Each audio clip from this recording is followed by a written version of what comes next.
interest. It's really weird to. I think the backlash from that room last night was because of a poll on my bio.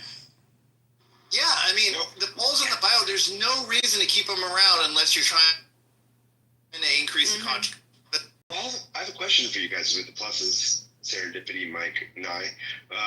What is the feature that you like the best having that plus account? What's the versatility that you're enjoying having that? Okay, there's only 2 features that you get with Plus that you don't have as an unpaid user. The anonymous feature, and there's a link on your profile that you can click to see who has viewed your profile. If I view your profile 10 times in a row, are you going to see that I clicked on you 10 times in a row?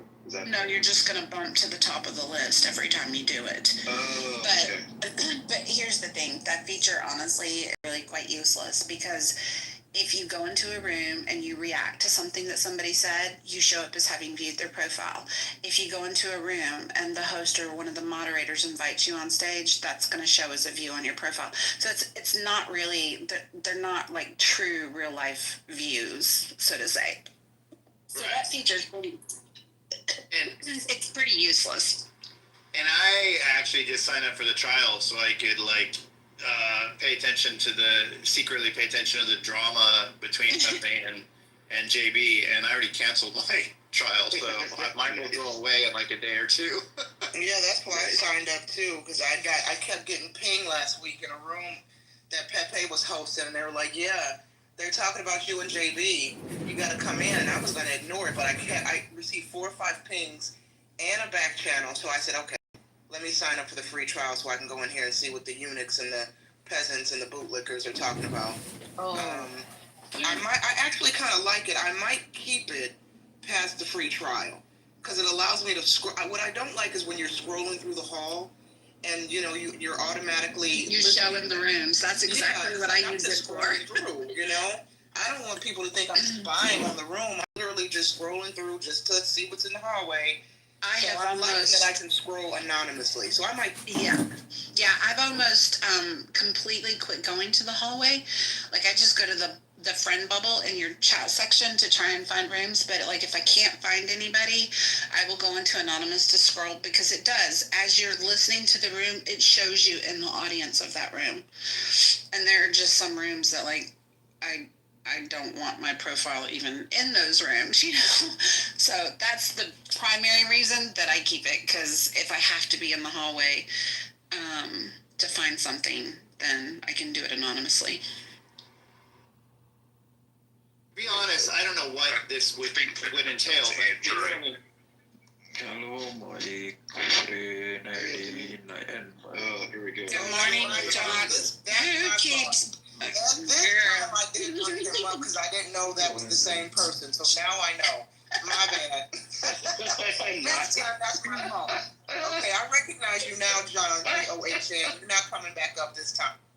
All right, I think we had 3 people come off mic time, or 3 or 4. I think it was Sean, Anthony, Certainty, and Mike. So who wants to go first? Oh, Anthony was trying to say something. What's up, Anthony? How you doing? Hey, good morning, you guys. I was having technical difficulties before when I came in the room. Whenever I came off mic, I couldn't speak. I just updated the app, and it seems to be working. Can you guys hear me clearly? Yeah. You have an Android, don't you? Go Android. You do. Yeah, I do have an Android. That was a bug, bro. It wasn't working yesterday. Yeah, it's okay. I don't know. Yeah, I wasn't on the app at all yesterday. So, I was on the app, but I was in, anonymous mode, so I wasn't speaking on stage. And it was only briefly. But then this morning, trying to, talk, it just wasn't working. So, but yeah, I'm back in effect, man. Good to see you guys. Some of my favorite people in the app. Also some weird people, but what you gonna do? Takes all times to make the world go around. Yes, ma'am. This is, it's odd, out of nowhere, But yeah, if you sit by the river long enough, you'll see the bodies of your enemies floating by. This is true. Yeah, Anthony, over 24 hours, Android was broken and Clubhouse couldn't use the app at all. for texting. You cannot speak, no way, shape, or form. Not speakerphone, nothing. The mic just is not working. That was a big deal. I know that there was a room. I actually came across a room. I don't know how I'm following the house, but I got invited to it. It's an Indian house from India. Not Indian, not Native American. Anyway, there was 4.6K people in that room. I mean, I have not seen that many people in a room, but I was thinking about like a good half of those guys are Android users. Like half of the world is Android. So I was like going, geez, there's a lot of people that are not able to use this app right now. So we were all sending messages in. Beth, what were you saying that you found out at Clubhouse? How many reports were there that went through like just yesterday alone? Like over 2,000? Is that what you were saying, Beth? I don't know if Beth's still, she might be doing something. But anyway, yeah, it was a big deal for the app because half the users couldn't use the app. Sean, how many Hey, people did you say Steve, were in the good Indian morning. room? 4.6K. That's a regular. No. That's a regular occurrence. Yeah, that's a regular occurrence over there. There's a whole other side of Clubhouse that their rooms just get completely bombarded. But I did want to say hey and good morning to Steve for a minute and just wish him a happy win. Good morning, Steve. Good morning, ladies. Good morning, gentlemen. Happy hump. Yeah, it is. Pumping day in the muff. I cannot. I am at work, but thank you.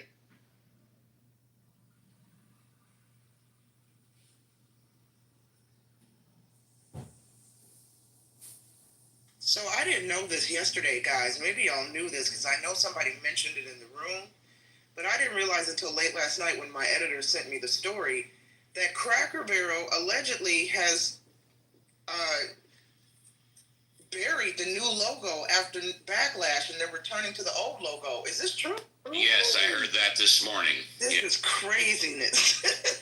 Oh, that's the ultimate egg in the face, isn't it, for a CEO? Yes, Can you it imagine? is. Oh, my that's hard gosh. to deal with. Oof. He doesn't have much longer at that position, not after that. Like it's that's the ultimate slap, Yeah. It's crazy. It really is crazy. But like Bud Light, New Coke, this Cracker Barrel, debacle. Like why? I just don't understand who convinces them that this is a good idea. It's just so odd to me. No, I agree with you. Fringe progressives who claim the rest of us are offended by everything, just like when they got rid of the Aunt Jemima and Uncle Ben's. Nobody was complaining about Aunt Jemima logo and the Uncle Ben's logo, especially nobody in the black community. Nobody cared. But the media and the fringe progressives convinced everybody else that black folks demanded this, and now that you won't find a single black person who was pressed about Uncle Ben's and Aunt Jemima. Then I read earlier this week on Twitter, I don't know how much this is true, I was reading comments on Twitter that said they changed the logo because of black people too. And I'm like, y'all just making stuff up now. I used to, I waited tables for 10 years when I was in my late teens, early 20s, right? And up until mid-20s. Cracker Barrel in the Midwest is one of the restaurants I worked at for a couple years. Now, I guess it depends on where you are, but here where we are, and I know maybe a lot of Southern blacks might agree, black folks love Cracker Barrel. So nobody was complaining about a Cracker Barrel logo. So if y'all hear that, it's lies. Okay? Hey, Nye, speaking of Aunt Jemima, though, a lot of people don't even know this. Aunt Jemima literally would be one of the first podcasters ever. She used to actually have a regular show on an AM radio, and she would talk about different recipes, cooking things. She literally had a cooking segment on the radio, like in the 1950s. I'd have to look, don't quote me on the timing, but if you were to chat GPT and look it up, you'd find it. Actually, a client of mine, their family were good friends with Aunt Jemima's family. I have pictures I'm trying to find. I'm going to have to request them again because there's some amazing historical stuff on that. She's actually an amazing person, and the family's extremely proud of her. And so, yeah, when they wanted to take her face off of it, they were not happy. It was a big deal. Look at progressive white women. I'm sorry. Sorry. Go ahead. No, I was going to say, I'm a conservative person. It is what it is, right? But I think straw that broke the camel's back for a lot of people was the wokeness. Like, I think that was what was a bridge too far. And I think that, the current iteration of the, thought leadership in the left party doesn't think it was a problem. I think they're still in denial. And I think that they may need to feel some more pain before they reconsider that stance. Do you think that the wokeness is the reason they changed it, though? I mean, I at first it didn't even dawn on me that was the reason, and I don't know if they've ever officially said that was the reason. I mean, the logo definitely looks older, and the companies definitely modernize their logos as like a lazy way of trying to update their brand, and it happens constantly. And I didn't make that connection until people started saying it. So I feel like potentially that's not why they did it, unless they've ever admitted that's why they did it. I feel like it could have been done. I mean, still poorly so, because the brand meant something, obviously, more than they were aware of. But I'm not convinced it was to remove the old white guy like everyone thinks. But I'm not sure. I could be wrong. It wasn't to remove the old white guy. It was to remove the Cracker Barrel. And by the way, although it's very true, Mike makes a good point, that companies reinvent their logos all the time. Unless you've had the exact same logo for over 50 years, that's a completely different animal. Oh, like So Cracker wait. Jacks, for example? So why did they get rid of the Cracker Barrel then? I mean, first of all, what is a Cracker Barrel? Is it a barrel full of like crackers? Yes, Like that's what it actually was. It was a man, if I'm not mistaken, in a chair, a rocking chair, next to a wooden barrel filled with crackers. Yeah. I guess I didn't know that crackers came in barrels at any point in time. Well, I mean, that's part of the heritage thing of how, like, that disappears with these kinds of changes, because not just, like, for one people, but, like, everybody, because that's how they used to ship things. They used to ship food in those kind of barrels. But here's the deal, too. Okay, you know the shape of the new logo. If they would have made that a very minimalistic, stylized side of a barrel, like a barrel turned on its side, and so they put like the straps on the left and the right of the letters, right? And retain the barrel in a very simplistic, minimalistic, modernized form, I'm not sure people would have hated the logo as much. I don't think people are responding to the loss of the dude. I think they're to how huge the change was, and how everything was removed to him. So it was just an ugly fucking yellow patch with bad type. Like, I feel like that's what people responded to, and not the loss of the dude or the barrel. But if they could have made a stylized barrel on its side and just done that, I think they wouldn't have necessarily encountered this. I have a Sprouts near me. It's right next to my Ralph's. And as was just said, they have one aisle that has about 10 different barrels. And the barrels each have different types of rice, different types of beans, maybe different types of other things. They don't have crackers in them. And quite frankly, in my humble opinion, whatever it's worth, this is not an issue with the old man by a barrel. This is by the name Cracker Barrel. And what I do think this is a woke issue. I think it's sorry about the cocoa. This is a woke issue regarding the name and not the picture. And they changed up the picture. They didn't change the name, and now it's back to the way it was. And I think my humble opinion, it's a huge clusterfuck that backfired. That's an interesting observation, Mike, of yours, because it doesn't the logo, I mean the updated one, it makes the Cracker Barrel thing, makes it look cheap, doesn't it? It lost all personality. Yeah. Like, they removed 100% of personality. And history. And personality and history. yeah, the history is what really makes me. Yeah, I really think that what I'm saying is potentially the real issue.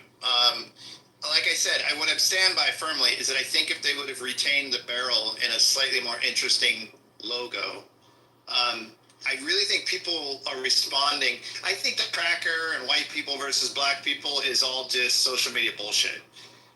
But I think that the fact that the logo is too simple and fucking ugly and it lost all its character and personality, I think that's why people hate the new logo. And then the people saying it's a racial issue are just kind of like laying that on through the filter of their own glasses, I think. That's what I really think is the true issue. Yeah, I mean, I just think it's funny to say they took the cracker off. Yeah, exactly. It begs for the joking anyway, right? Like in general, like I get it. Like it couldn't happen to a better company, honestly. It's fine. Well, and if you look at the history of Cracker Barrel, it's kept inside that barrel, soda crackers, right? And they used the barrel as the guys gathered around. They used those old barrels to play games on.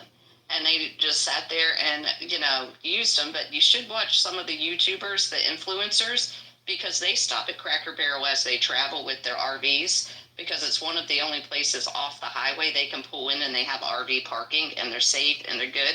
But man, oh man, they are slamming Cracker Barrel. Left, right, everywhere. Cracker Barrel is the only place that I can get locally some fried chicken. I love their fried chicken. I need to learn how to make it at home. Or their chicken, or is it the chicken fried chicken and the country fried steak? I need to learn how to make it because that's why I go there. What is the difference between chicken fried chicken and chicken fried? Other than what? They're both breaded. They're breaded and they're flattened. The steak is flattened and breaded and deep fried. The chicken breast is flattened and breaded and deep fried. And then it's generally served with the gravy, which I don't really use the gravy that much. I don't like that white gravy. And, your sides. And, of course, Cracker Barrel, home of the hash brown, the delicious hash brown casserole, and they have the best lemonade. So, yeah. See, what I miss, Nye, they used to have, you could pick your protein and pick your side separately. And one of the proteins was fried chicken livers. And they don't have it anymore, and I used to love those when they were cooked right, when they were not overcooked. I still love chicken livers and chicken kidneys. Mm-hmm. Or not kidneys, gizzards and lizards. I still livers. I love that. I'll tell you, I think during COVID. Oh my goodness. Anthony's like, I'm perked up, chicken livers. Oh, I love chicken livers. I love beef liver, too. I went to a diner in Marietta recently because I saw, Marietta Diner, Serendipity, they have beef liver dinner. I did. And I went there, and I love it. Like, I used to have it when I was a kid, and I liked it. I don't know. I'm weird. Mike, you're in the Atlanta area? Yeah. That's what's up, man. Nah, that is what's up. There's a bunch of us Georgia folks. I'm really starting to feel like Georgia's representing. You need to, because I didn't even know takes that you out here. Like, I've met Holly in person, and I had no idea that you were out here as well. That's what's up. Yep. And Anthony, you're in Georgia too? Yes, sir. I certainly am, man. Certainly am. I go to Marietta Dine on a very regular basis, bro. I can't believe how big the servings are there. That place is redonkulous. It's also very expensive. Yes, sir. It's very expensive to serve. The managers there, they're so friendly. They're so nice. They always make you feel welcome. You guys ever go to Marietta Fish Market? It's owned by the same people, yeah. I haven't eaten there, though. I gotta say, their style, they're like, as a design guy, their style is horrendous, like in general. It's just hideously ugly. But it's talking about like the branding? Yeah, the branding, it's dated, right? And their menu is enormous, which I'm always skeptical of restaurants with like 10,000 things on their menu, because I feel like, how can you do 10,000 things right? But to be honest, I've never had bad food there, so they apparently can do 10,000 things right. It's like the Cheesecake Factory. Oh my God! It's like It's the worst thing for a person with ADHD. It's like going into the candy aisle of the store. Oh yeah, I hate it. Their mind. I hate it. Marietta Diners are worse too. They have you would not believe this menu is like 30 pages long. It's just fucking ridiculous. In addition to having like 30 pages, they sometimes have inserts with like different other, items they add. They add to it. Yeah, and their food is huge. Like when I got the beef liver dinner, dude, each piece of liver was like 12 inches long or more, probably. I'd say 14, 16 inches long. 2 of them on a platter that was like the kind where like a Chinese family would serve the entire family on the table with one of these platters. That's how big this was. Like I had lunch 2 days afterwards after eating dinner there. Like I could not believe how much food. It was also expensive. I mean, a slice of cake there is like $12 or something. I mean, they have amazing cakes, but like one slice is $12. It's super pricey for what it is. I mean, but you get. It's so funny. Like they have that huge cake display, and I've never tried any of their cakes. Oh, their cakes are amazing. Good as nobody's business. They look so good. Oh, they're amazing. Yeah. I'm a big sweets guy, so I can't walk past something like that and not go for it. Like Marietta Diners polarizing amongst my friend group. Like some people absolutely hate it, and some people absolutely love it. There's very few in betweens. I like it a lot. I have no problem with it whatsoever. But I have friends that have like this visceral reaction, like they'd have to be held hostage at like 3:00 in the morning and forced to go. That's the only way you're getting them over there. It's the epitome of like super unhealthy, huge portion, fat person food place. Like it definitely has that vibe, which is probably why people feel that way. But it owns it, right? There used to be another place. Oh, it was a chain restaurant. It's not. I don't think it exists anymore. Oh, what the fuck was the name of that place? It had like a wagon on the logo, like a wagon train wagon. But it was damn it, I was on top of my tongue. Anyway, it was known for big portions. Like its plates were bigger than Marietta Diner, and it was known for that. It was fucking enormous, and people would go there, and because of the large portions. And I feel like that's what Marietta Diner is. Like to be honest with you, I know this woman who probably weighs 380 pounds or more.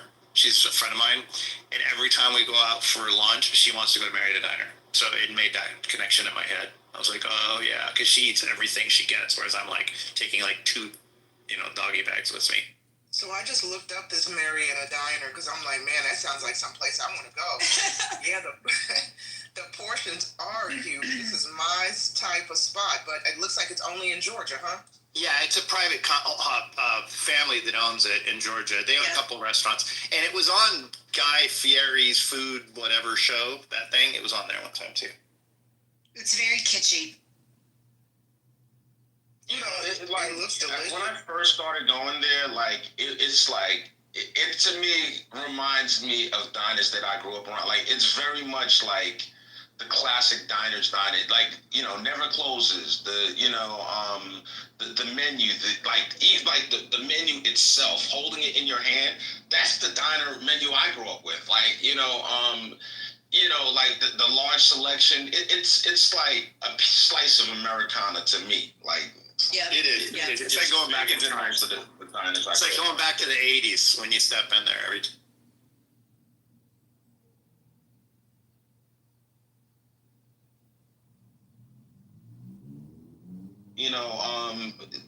I literally last week received pictures of diners in Brooklyn, some that are still open and some that have since closed. Like it was just so much a part of our like adolescence, young adulthood, that people were thoughtful enough to send pictures of diners last week. It was like a little thread amongst friends, and we had whole conversations last about memories of these places.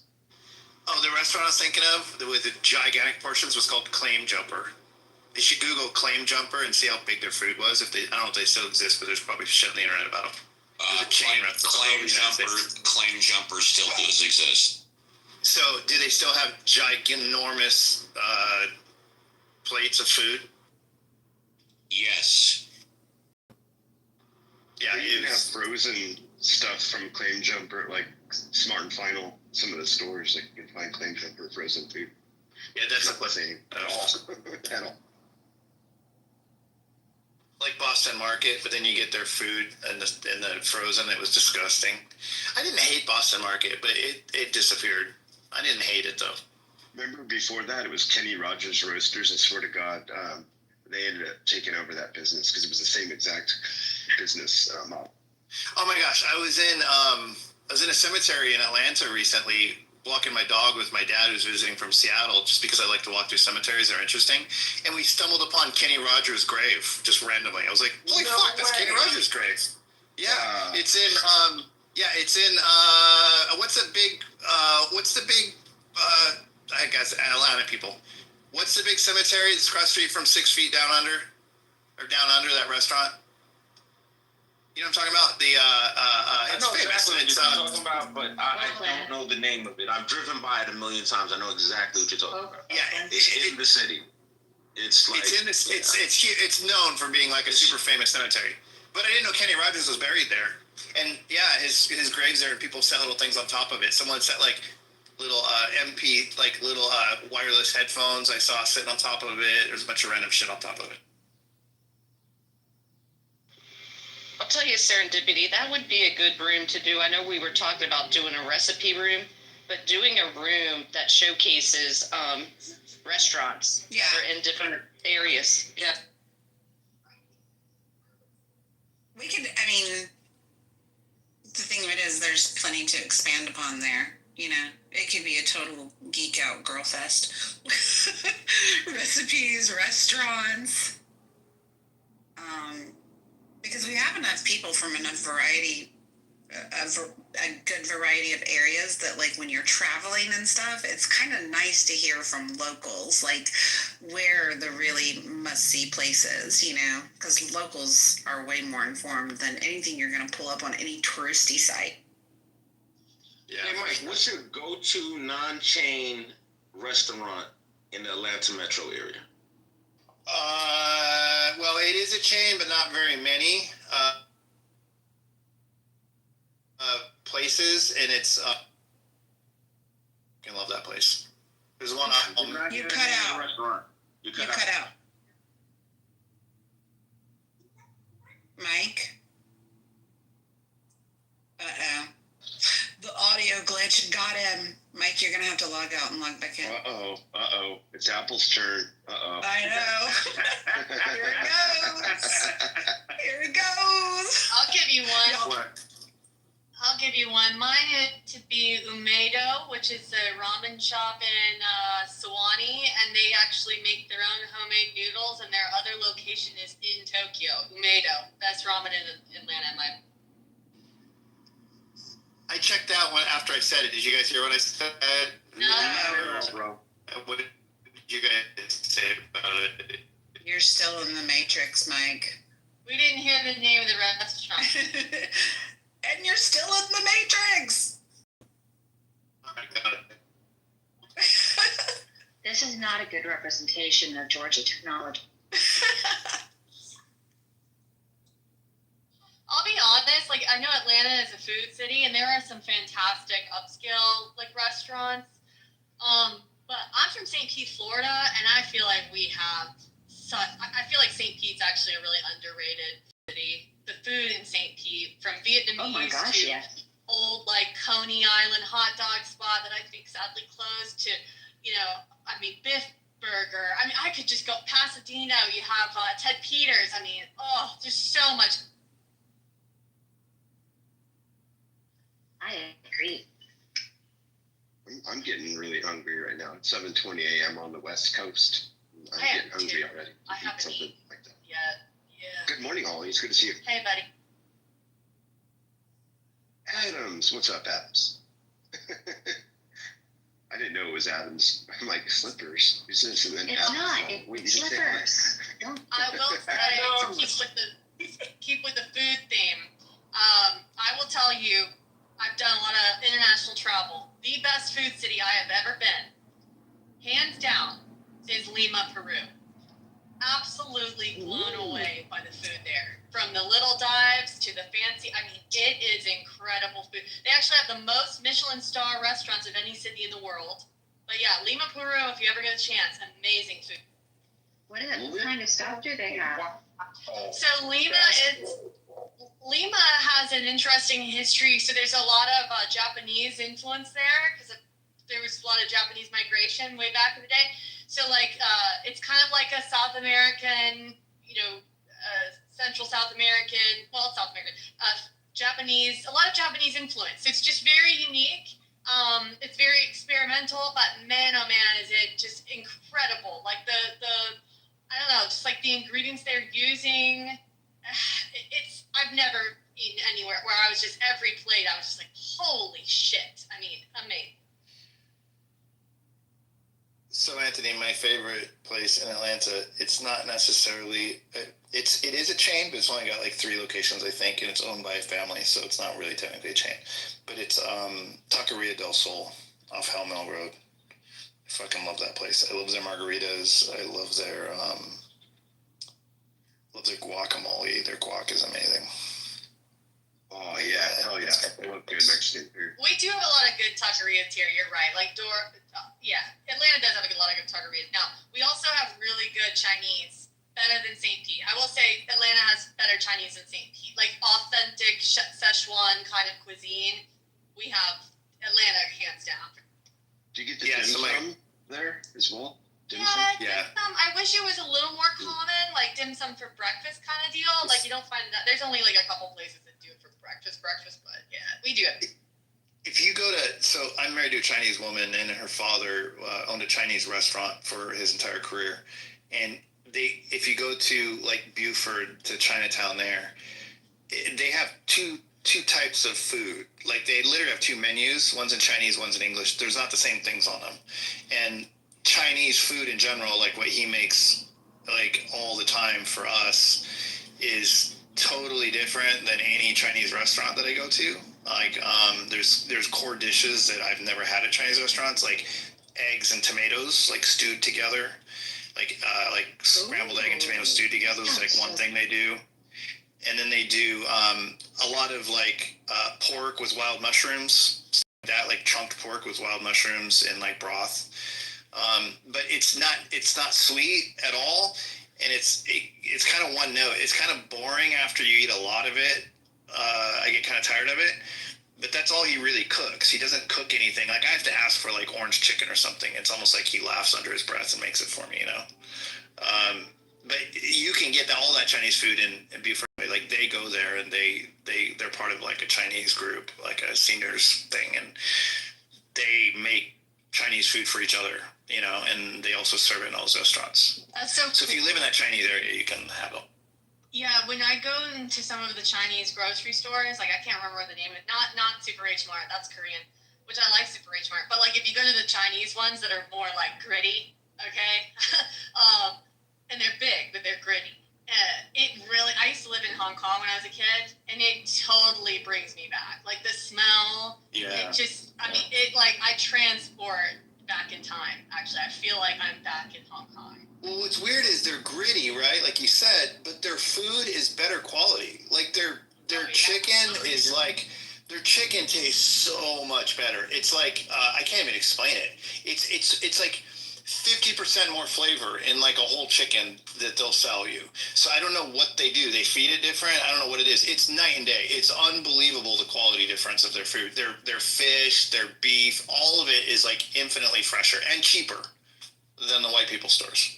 Yeah, their produce, like we love to get produce, stock up on produce at like Super H Mart, for example. They just have better produce. I don't know why. Like, and they have a lot of more obscure, things that you can't get at the regular grocery that we really like. We love Asian food in our house. Yeah, I should PTR my lunch today actually, because I have leftovers from Chinese dinner at my dad's last night. Here, I'll PTR it. This is my lunch, and this is a straight up Chinese type lunch.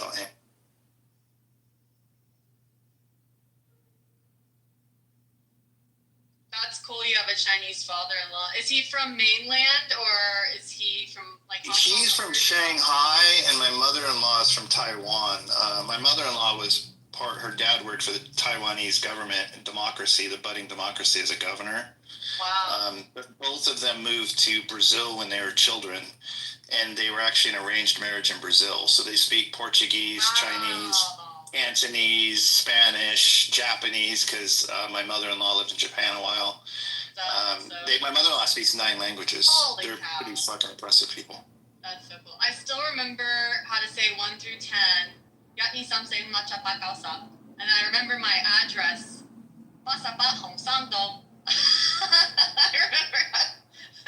Nice. That's about it. I can speak 1 to 10 in Japanese. That's correct. That's I cool. took 3 years Japanese in high school and lived there 2 years, so I was fluent at one point. Taiwan, I really want to go to Taiwan. The food scene there is supposed to be incredible as well, and like much cheaper than Tokyo, for example, but really good. My answering machine in Japan said "Moshi moshi watashi san ima sen atade kake ne oshite kudasai." Domo arigato, which is like, I'm not here right now. Please call me later. Thank you. Hey, I let my dog out. Yo, who knew it was so cool this morning? Like, yo, Dude, actually, it's cold. It's fun. I had to wear a sweatshirt. Well, all my sweaters are still packed up, and I didn't have time. I'm actually up in Hiawassee right now, but hopefully it warms up a little so I'm not freezing. But yeah, dude, it definitely feels like fall today.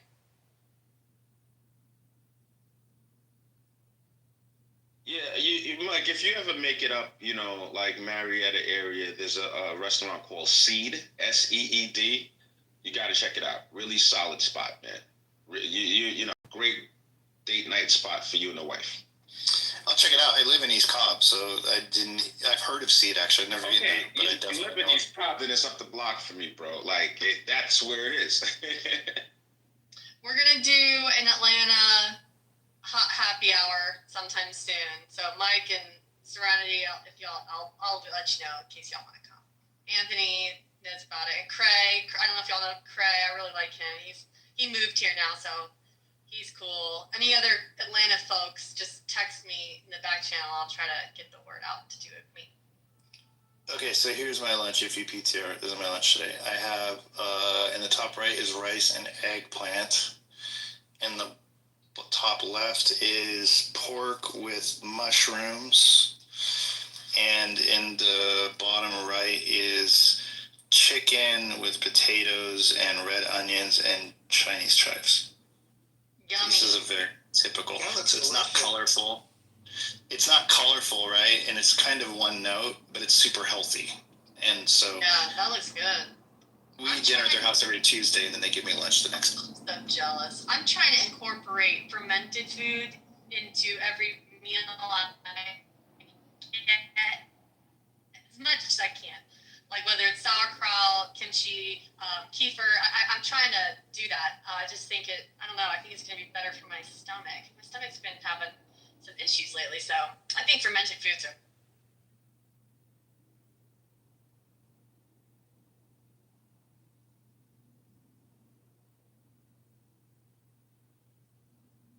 Yeah, I can tell when I eat this food, like even when I poop the next day, it's like proper poop. Like you don't even have to wipe your butt if you proper poop. Like if you know you're healthy, if you don't have to wipe your butt after you poop because there's nothing there. Like, that's amazing, right? And that happens after I eat their food. But then I go and I eat my way for a while, and then it's like a nightmare, and it's half a roll of toilet paper, so I can tell the difference. Okay, I got to post food. PTR, everyone. This is shrimp and frites right here at a winery. They do a once a month dinner kind of thing where they feature a food with some form of a French fry, and this was a shrimp and frites dish we had. It was so good. That looks amazing. Yummy. I have a really bad egg intolerance. I wonder if any of you guys have experienced that, because it's gotten worse and worse as I got older. I don't like eggs that much anyway, but like yesterday, I ate a spoonful of brownie batter that I was making, and I cracked the eggs in there. not really thinking much about it. But oh my gosh, I mean, it just takes me out.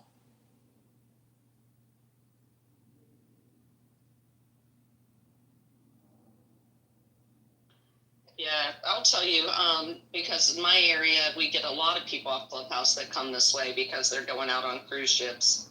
And I'm like, guys, don't go to the restaurants that are at the port. If you have at least 2 hours, get an Uber and go out. Go down to 9th Street filling station. Try some of our local restaurants rather than, actually, the ones at the port are not, they're local, they're not chains, but they are chains, like Mike was saying about the restaurant there. And just have more than one location. But I'm like, no. They're high priced and the food is not that great. Go away from the port. You'll find some good food.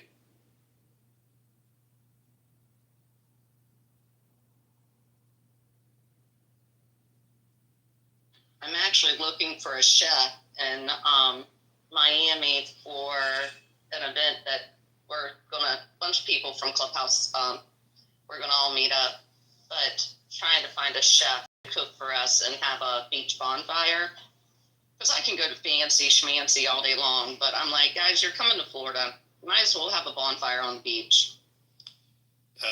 PTR my food again. I just, this is when he makes duck. He puts the duck's head on the dish, which I always think is hysterical.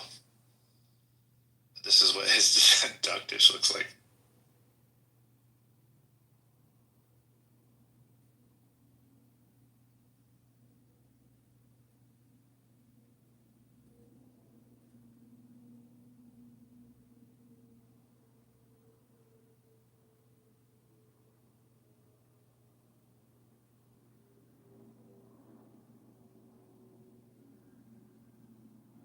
Yeah, a couple years back, I was coaching a guy out of Boise, Idaho, on his Airbnbs. He just got into Airbnbs, and I'm looking at everything he has to offer, and I'm like, dude, you don't have any restaurants. You haven't went out and marketed about your, place, and that you'll help some of the local restaurants. I found more stuff to do and more restaurants that make me want to crave to go to Boise, Idaho.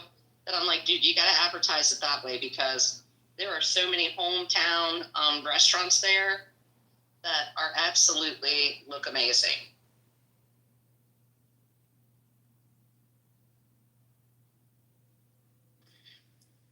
Oh, Jennifer said she took Japanese in high school too. I was curious where she went to high school, like what state, because it's not very common to be offered in high school. But I was in Seattle, so they offered it.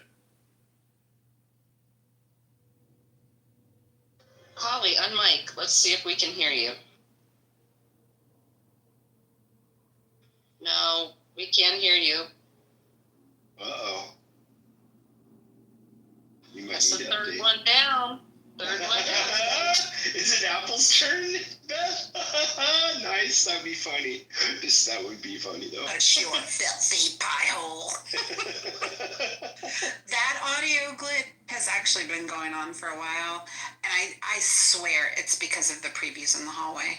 I think their servers are getting bogged down because they're putting us in and out of rooms as we scroll through.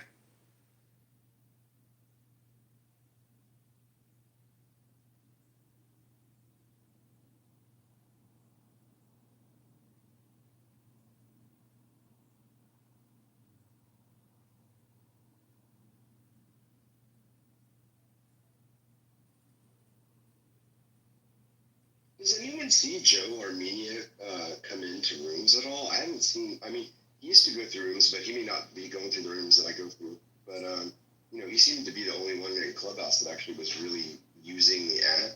I feel like if they used the app, they would know where the users are coming from. Like, seems like that'd be a smart thing to do. I feel like I just very recently heard somebody mention that he was in a room that they were in, so he is apparently still bouncing around. Okay, that's good. I think so. But it seems like these things would be noticeable, and I don't know. They are from California.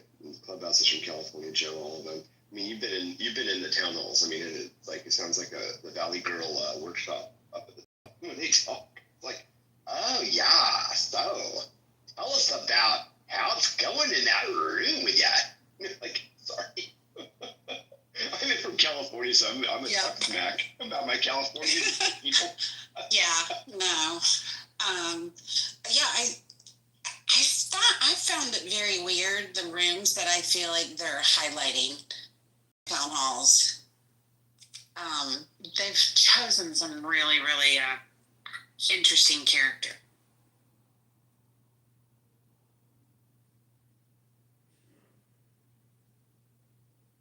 I'll say it and I'll say it again. I think the smartest thing that they could do is a town hall where they actually incorporate the town.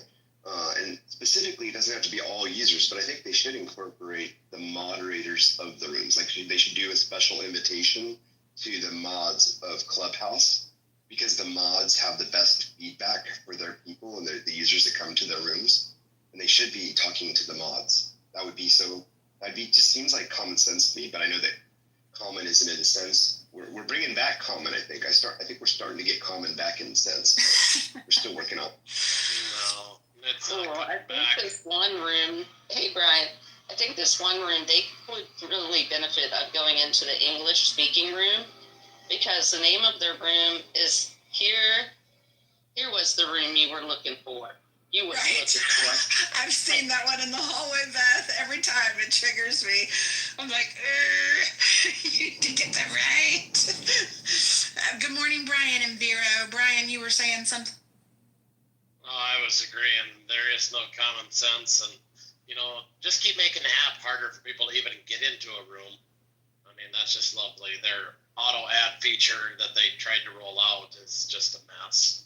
Because now, if I get a phone call and leave this room and have to come back, I'm gonna have to probably open and close the app 4 times to get it to open, instead of sit there and spin and quit jumping me from room to room.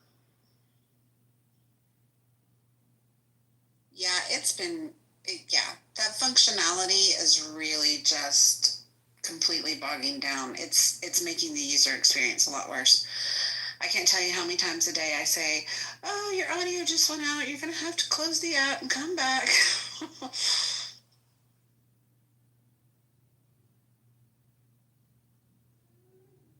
Good morning, Vero. Monica, what's going on? Morning. It's chilly this morning in New York, y'all. I think it's 60. It's chilly here, too. I love it. It's nice. Fall's right around the corner. Sweater weather? Sweater weather. It's sweater weather. I know. I had to put on a hoodie this morning. I was so excited. Football weather. Yeah, it was 72 degrees here this morning. It felt so good. Yeah, we got football games starting this Friday, so starting at 4 o'clock all the way till 9 p.m. The days of fall start. It's 72 here now. I'm pretty sure we were down in the 60s this morning. It feels amazing.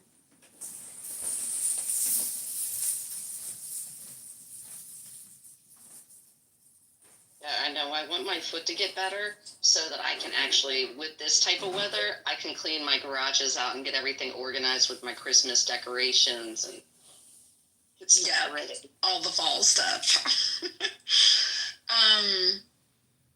How many here work remotely and use Clubhouse as kind of your work companion throughout the day?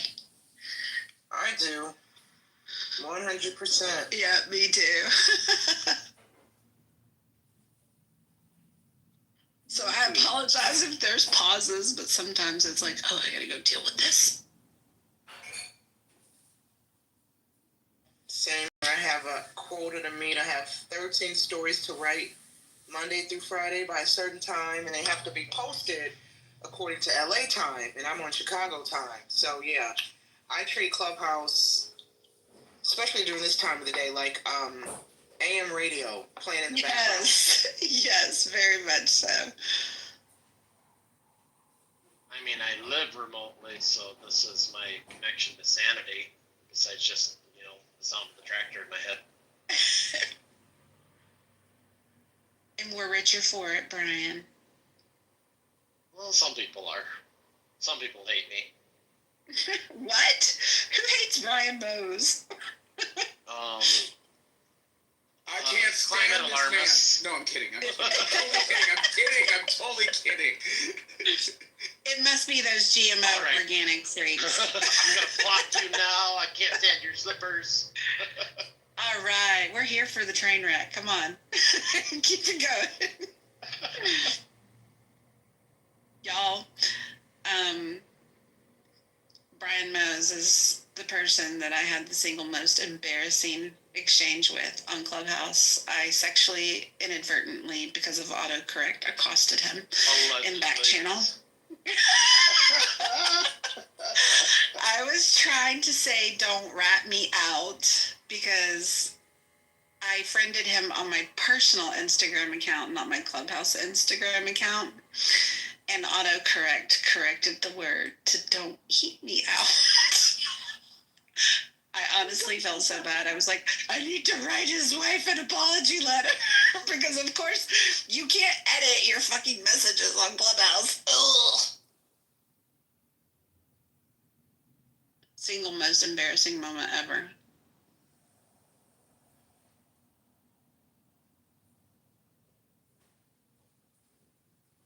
Yeah, I love Clubhouse for the. How many of you really appreciated Clubhouse when you are in a place where you really don't want to talk to someone or someone around you? So it's like you're on a phone call without being on a phone call. I also, Clubhouse is great when you work out because you can literally just, I swear the workouts go by so quick. When I'm on Clubhouse, I love it. I don't know. I've passed my phone over to the waitress before and said, here, talk to these people. She's like, what? You know what I hate? I hate when I'm walking through the, like I'm running in somewhere to grab something real quick or whatever, and I don't even think about it. Like I'll have my phone on speaker, and suddenly people start crashing out, and I'm like, oh, where's the volume? Turn it down. Do you ever get those notifications from Apple saying that their volume is too high? Yes. For sure. I literally had to turn those off because of the fact that the volume is too loud on all my surroundings. No, you keep them on because I'm telling you, like this type of technology can be very, very, very captivating, and I think that it's important for people to recognize that you don't want to lose your hearing early, as a result of just being on social audio. Huh? What? No, I was talking about the phone warning me that my tractor is too noisy.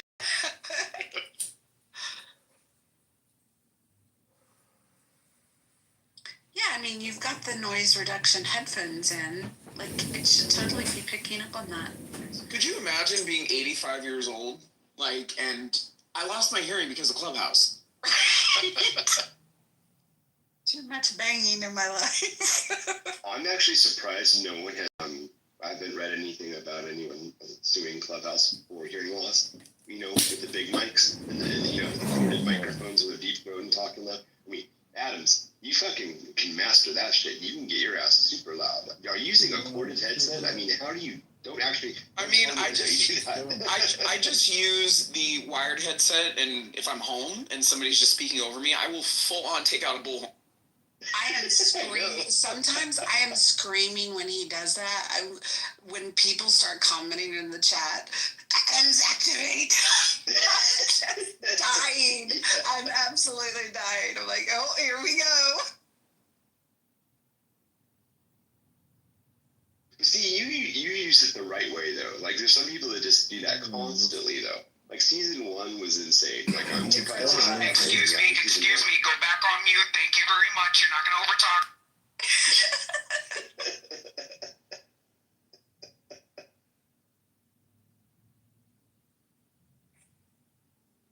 Well, see, that's a feature that would be really nice. Is like like Discord, where you can actually adjust the individual people's volume custom for you. So you could go to each person and adjust their volume so it comes out the way you want. And if you don't want to hear them very loud, you can quiet them down a lot. Yeah, kind of a nice thing. That was a nice feature on Oculus. When you go into some of those rooms, you could turn individual people up or down. See, I think that'd be far better than the block feature, actually. They just do that and forget about the speaker. Right. Like, I can just mute you. You can be on stage and I can't hear a word you're saying. Right, we'll just see the bubble flashing around knowing that you're talking, but we won't hear the words coming out of your mouth. Yeah. Can you imagine? Can you imagine the chaos that would create? Oh, I didn't hear them. What they say? Never mind. I don't want to know.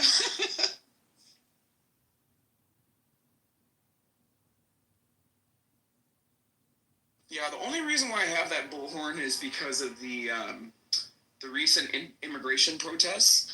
And I actually went to downtown LA with my friends, and we were trolling the fuck. Oh my gosh.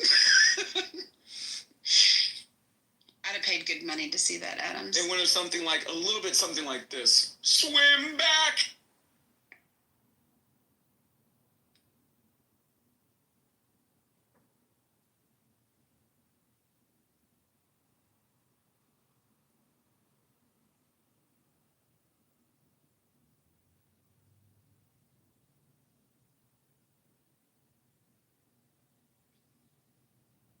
Which, by the way, I will say this, traffic has been noticeably lighter since they started deporting.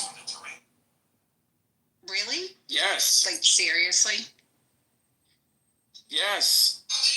Wow, that's amazing. That says a lot coming from LA. Right. Yeah.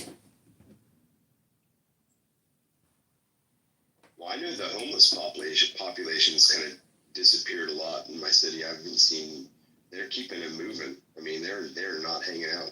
I mean, only times now when I see any of them is like around when they get their checks, at the beginning of the month or end of the month. Otherwise, but one of the weird thing that's been going on in my city is I think some trank has been getting pushed around because I've been seeing people do moves on the corners of the streets. Some weird stuff. Trank is that like horse tranquilizer with fentanyl laced thing. It's gnarly. I was shocked. I'm sure everybody saw the Little Nas video that went around.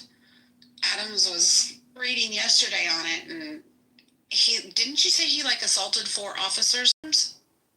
Yeah, he's facing 4 felony counts of resisting arrest and assaulting 3 officers. Okay. Yeah, I didn't even, like I said, I'd seen the video, and I was just like, the way he was dressed, I was like, oh, this is such a publicity stunt, but I didn't realize that he'd actually assaulted those officers and stuff. Well, not only that, but eventually, most people saw the video of him in his underwear. Eventually, he got fully naked.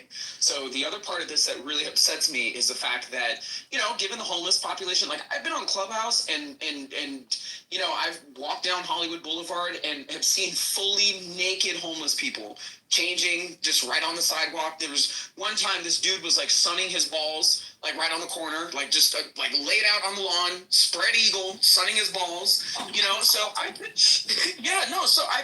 feel like our public indecency laws need to be enforced. There were people back in the early 2000s that got put on the sex offender registry for peeing in public. Wow. That's a lot. I think I'd be scared to live in LA.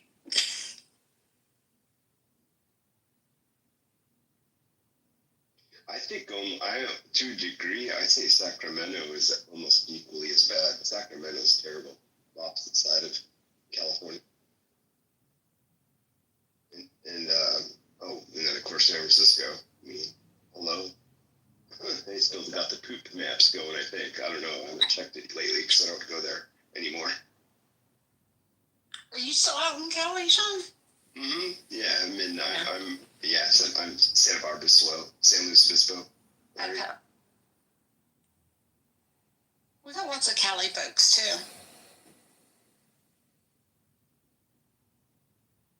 Yeah, I'm surprised. There really isn't a ton of.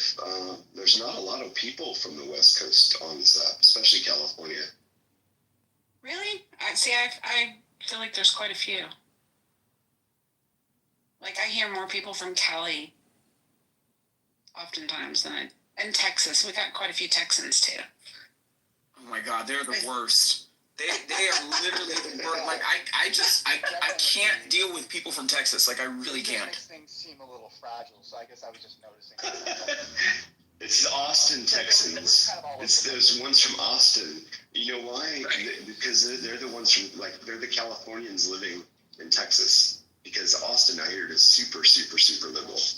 But it's one of the nicest places in Texas, from what I understand, as far as weather. I mean, I don't know. I like good weather. So every person that I grew up with that decided we're not going to, we're not gonna be able to afford, the same house that, we grew up in.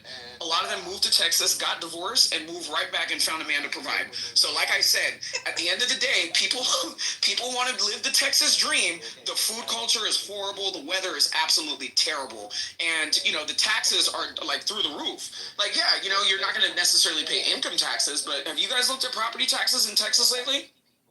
Well, that is the thing that I will say. I have a friend that moved from Cali to Texas, and he said he was like, the Mexican food in Texas is shit compared to what you get in Cali, because I guess it's more like a Tex-Mex, not like a authentic Mexican. He do be complaining about that all the time. Speaking of food, there's some good Tex-Mex though. You just have to know where to go. But have you ever had Taco Deli? Their salsa is phenomenal. If you ever come across Taco Deli, you gotta get it. It's not too hot, so it's gringo friendly, but it's got a really good flavor, good flavor.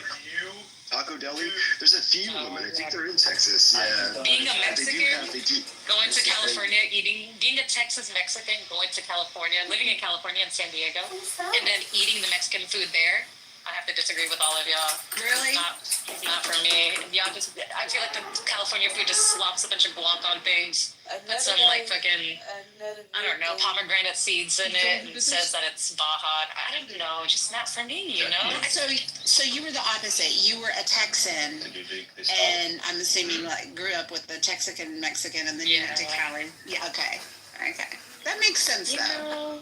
I'm also Chicana. I'm also Mexican, right? I guess. I'm Chicana myself. I will say that Central Mexican food, just like Central American food, Central African food, Central European food, is not the same as coastal food. You know what I'm saying?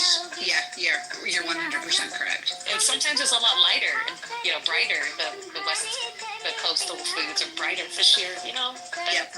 Let me tell you something. I learned this from my parents. Never eat seafood any more than 20 to 30 miles away from the beach. Okay? I went to Vegas one time to Cabo Wabo Cantina. And I literally ended up at Sunrise Hospital. I was throwing up for hours. They were carrying me through the freaking Venetian on a gurney with my balls hanging out because I was it was horrible. Absolutely horrible. But I'm telling you, don't ever eat seafood too far away from the beach. Or after a storm. That's another thing too. A lot of people, we have El Niños and our seasonal storms in California. Then you see people sitting at Mastro's having a lobster dinner. It's okay, you're just asking to get sick. Why not after a storm? Because of the way that the sewage and the runoff systems work, and where people are fishing. The water in California is not very clean. I didn't know that about the storms, but that makes perfect sense. But yeah, my parents always said the same thing. We have one seafood restaurant in our town locally that has fresh fish shipped from the coast. That's where I'll go, if I want really, really good seafood. But I agree with you, for the most part, I only get it when we go down to the coast. Oh yeah, this actually reminds me, I saw a disgusting video this morning, and it was here in New York City on the Hudson. I'm not gonna say who they were, but there were some people who provide services to the community in trucks of the sort, who were fishing in the Hudson, netting in the Hudson, which is illegal, by the way.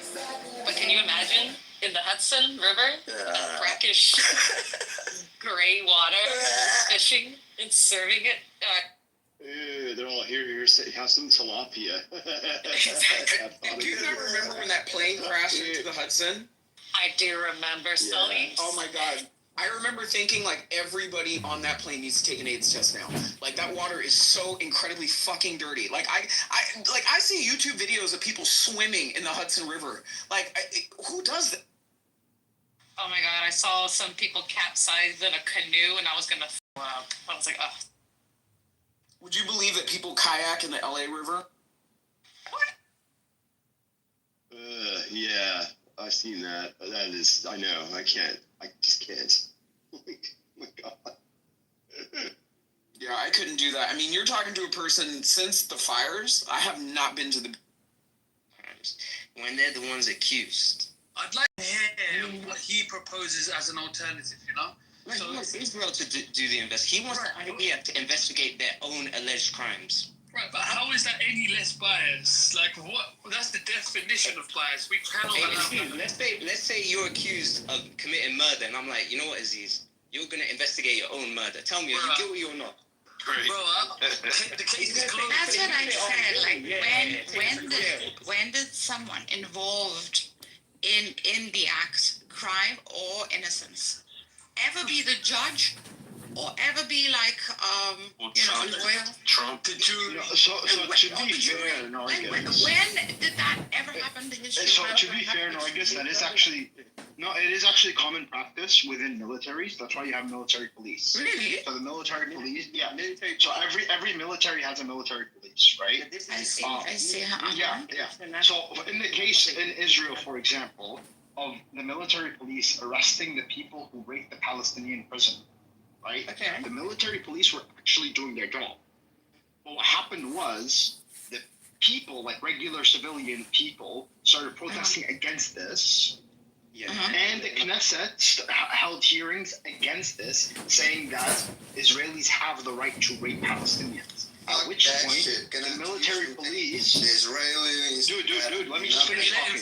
Nah, bro. You talking shit, bro. You don't know about it. I'm sorry, let me finish, because I haven't heard this before. I don't know this. So at which point, the military police were under so much pressure from the government and society that they had to release them. So they're not... What are you saying? Either so they're not fit for... What am I saying? What I'm saying is what I'm saying. You won't understand what I'm saying. Military police. Nah, bro, because the way you're saying you fucked up. The military police, the word of the same Okay, government. why don't you positive this? What he said. Like the Israeli military police is all of a sudden like reliable. No, I didn't say it was all of a sudden reliable. I said that in this case, Good Lord. they were actually doing their job, and they still could not do it due to pressures from other institutions within the government. But in a general sense, outside of Israel, look at any other government, right? Every military has a military police whose job it is to persecute or prosecute the people in the military who are committing war crimes. Obviously, this is not the greatest system in the world. All right, so why Jewish people raping kids? So how long has America America does this is an institution. The fact that every military has a military police is at least Right, but 70 years old. What is the military? I'm sorry, I didn't get it. Thank you, Benny. I just want to add on to Benny's point. So specifically in the Israeli parliament, there is I forgot the exact bill, but there's legislation that's passed specifically because the point is when they talk about Israeli soldiers raping, for example, the prisoners, it's because of the fact that when it comes to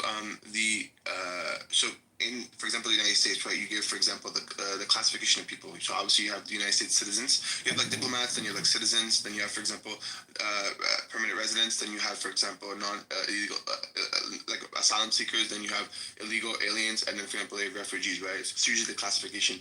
In Israel, the thing is that you have citizens, and then you also have people who are quote unquote seen as second-class citizens.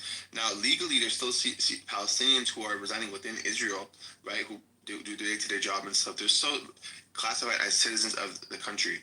Now, what happens basically is that there was legislation that was introduced and passed, and it almost was passed through a majority of seeing people who are non-Jewish ethnically to be seen as second-class citizens, so not having the rights of a fellow citizen would.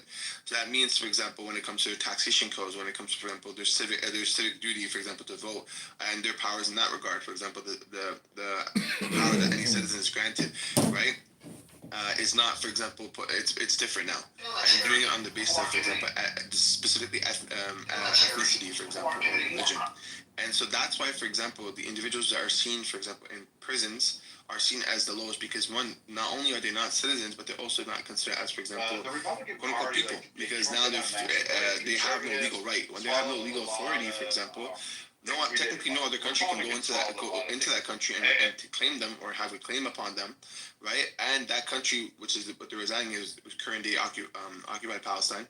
They actually have no legal status. So if something to happen to them, no one can technically do anything. I mean, obviously people can, but I'm saying no one can technically do anything in that instance because they have no right. Now, according to any other convention or, for example, the United Nations, it's considered as a war crime because you can't just rape a war prisoner. That's not allowed. But that's the thing. No one has the legal means per se to go in, and no one would want to go in because obviously the ramifications that Israel would do to them. So that's why when these cases come up, the thing is that it's very evident, but no one can really do anything in the immediate. So. Dude, how much can one like trust? How did you get to this as a human? How did you Making this no, like we decide who we persecute while we fight a community. This is just power how things work. If you have a lot of power, you get to do what you want. The Jews have a lot of power, so they get to do what they want. That's what I'm saying. I'm saying as a system, I'm questioning the system. Yeah. Again, who defines the system? Those who are in power. So, it's not just the system. Your whole interpretation of how law works is extremely Jewish. You go by the letter of the law. Basically, lawyering is just looking for every technicality. Yeah, you're right about that. Oh my God, you're so genius about that. Yeah. Please don't scroll. I'm just trying to become a big content. And that could perhaps be because of like extreme orderly extreme ritualistic practices. Yes. Like right? Yep. Like it's very it's on foreign to the. Sorry, can I get the mod, please? Someone give me mod. What happened? Why did you draw? Oh, I had a phone call. I don't know. Oh, here. Thank you very much. See, but the myth of the world is that we're shaped by Christian norms and Christian values in the West. Now we're shaped by Jewish law, Jewish worldviews, legalisms. I mean, look, to be honest. But it's not wrong. It is right. Like once the letter of the law is inscribed in stone, I mean, that is the safety net of one who's fighting a case, right? So it's not even to say like a Jewish lawyer or someone who's well versed with these with the detailing. Yeah, a lot of like technical nonsense. Okay, yeah. For instance, what? It's not nonsense. It's not. That's the loophole, I think, in the whole system. No, Nurgus. Can I tell you something? Israeli people is fucked up. They're raping kids. You know that? They're raping kids, and they got a no fucking self-defense. They are bitch ass. That's why they call America to help them. But America say, fuck off. You know why they're not helping? Because America don't want to be in jail for the fight. Okay, that's right, Cholo.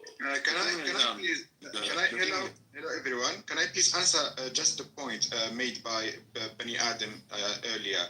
You said that why does since the IOF they have their military police, why don't they just be trusted with the investigation? That's not what I said. Okay, what we said then? What I said was it is a common practice amongst militaries all across the world to have military police. Okay. So there is a precedent in that regard. With regards to Israel specifically, there is historical precedent to show that they do not have the ability to remain impartial and actually prosecute war crimes. They prosecute war crimes. I said they do not have the ability to remain impartial and prosecute war crimes due to pressures from society and the government. So why the fucking Jewish people are raping kids? Because, are you listening to me? I'm listening to you because the way you're talking, you fucked up. You just coming like a tough, bro. Watch your mouth before you come. No, Oh my god. These people. Watch your mouth, you retarded. The way you're talking, this way you I put wish dog I picture in were your face, retarded. dog. Like, Yo, Carissa, Nah, bro, the way you talking, you coming tough. Watch your mouth. I don't think they understand English. Fuck Israel. Straight. Fuck Israel. Fuck his mama, fuck his sister, fuck his whole family. Straight. Daddy. I'm supporting Israel because of time. Chill, man. Okay, can we keep it respectful, You're please? crazy. Like, I swear to God. regardless of your differences. I just wanted to add to Nergis's point is that I think that the reason why is when it comes to only following the letter of the law is something that is efficient is because as time changes, laws also develop. Now obviously there was a bifurcation between common and civil law, especially for example in Europe and then obviously North America. But the thing is that as time changes, right, you'll have civic conundrums that will emerge. Like for example, in South Carolina, when a gay couple goes to, for example, a Catholic baker and says to them that for our wedding we would like a cake. Now, if for example the person the business owner chose to not provide them business, is it in violation of for example the gay couple's rights? Or when the gay couple goes to the Catholic baker, right, should they be cognizant of the fact that the person won't serve them because that's his right to do business with who he chooses to? So, for example, the letter of the law would say, for example, the security of the business owner, but as there is, for example, going to be an emerging LGBT community, regardless of what your stance is on them, right? This, for example, would showcase that, okay, like, is the law needed to be amended in that case? So the letter of the law, for example, is very important because there's the letter of the law and then also there is the overarching meaning of the law, per se. Yeah, thank you, Johnny. It actually did strike before you said it. Like, yeah. And I think I was looking at it as a particular to the situation we have at hand. And therefore, like, thinking, bro, there's no way they're going to, like, punish their... or bring them to justice, you know? Yeah. Because we go by the letter of the law. I mean, you No, in this case, what Caleb is proposing, which is justified, because I guess we've been doing it like this all along. No, But even in if you go by the letter of the law, due to the pressures of both Israeli society and Israeli government, right? Yeah, even if you go by the letter of the law, they still won't follow the letter of the law because their underlying culture is that of supremacy. Okay, so this is what I would have done. Architecture, etc. Yeah, some religious supremacy. Yeah, there's just no way, like, this...